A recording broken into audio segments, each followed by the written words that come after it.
Apakah Ustadz, kalau kemudian kita sholat, yang dikubur itu mendengar bacaan sholat kita, antum meninggal aja dulu. Ntar kita...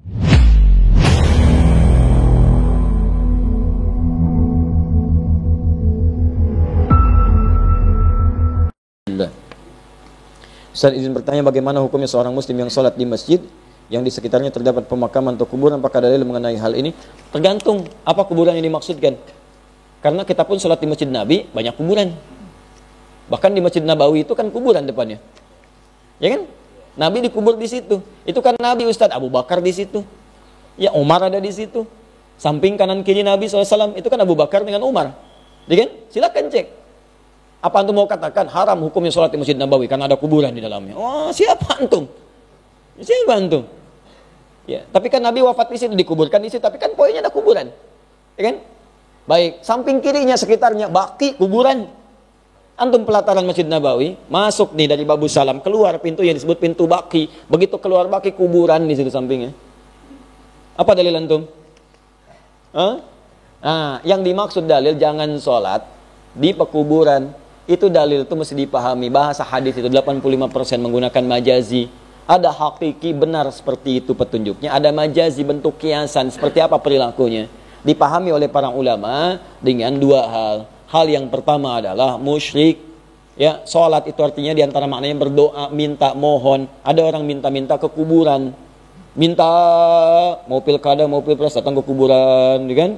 Duhai ahli kubur, kan? Tolong minta, kata yang diminta, saya aja nggak bisa keluar dari kubur.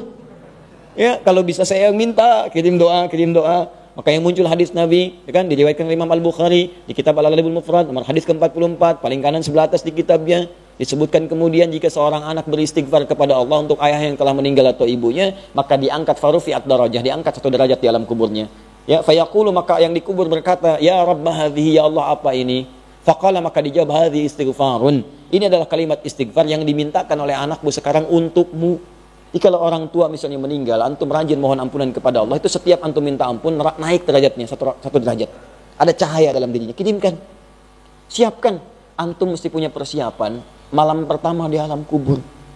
Malam pertama di alam dunia, persiapannya banyak banget. Kenapa malam pertama di alam kubur nggak ada persiapan? Siapkan anak-anak antum, cucu antum untuk menerangi alam kubur antum. Dengan pahala-pahala kemuliaan. 9 lafaz di hadis Muslim. Idza matal insanu inqata sa'iru amali illa min thalath.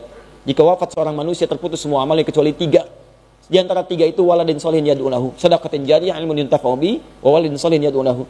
Sedekah jariyah, amalan yang banyak pahalanya jariyah. Kirim karpet ke masjid, begitu orang sholat, dipijak ini, orang baca Quran, antum dapat pahalanya. Perbaiki mikrofon masjid, kirim misalnya donasi, simpan mushaf, begitu orang baca, antum dapat pahalanya. Nih orang adzan, antum dapat pahalanya. Antum enggak adzan, yang adzan orang lain, pahalanya dapat.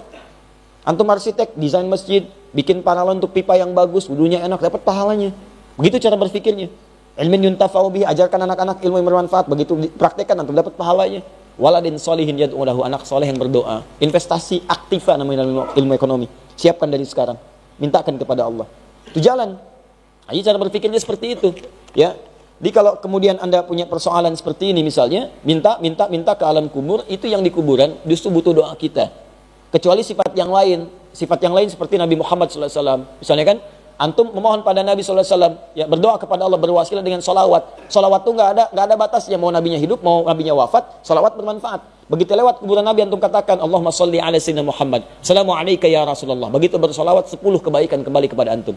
Man shalla alayya salatan wahidah, sallallahu alaihi asyra salawat. Siapa yang salawat kepadaku sekali, balik kepadanya 10 kali kebaikan.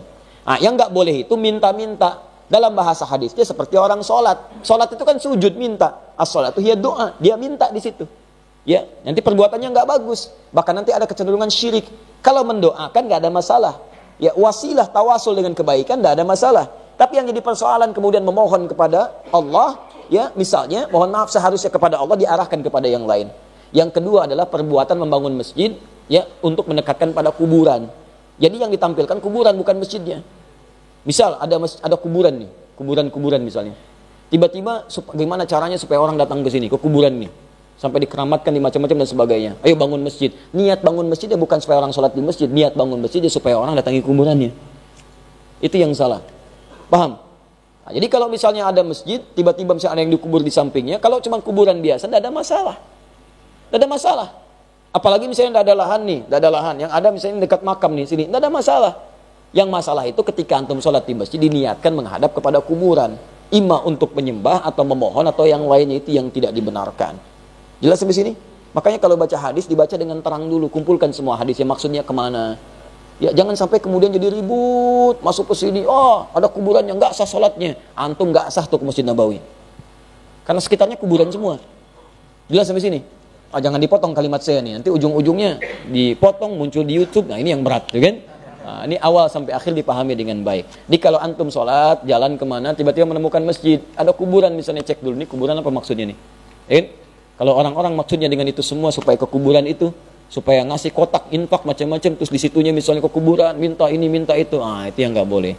Nggak boleh. Tapi kalau antum ke masjid, sampingnya kuburan, yang biasa bahkan itu kuburan sudah ada sebelumnya, kan?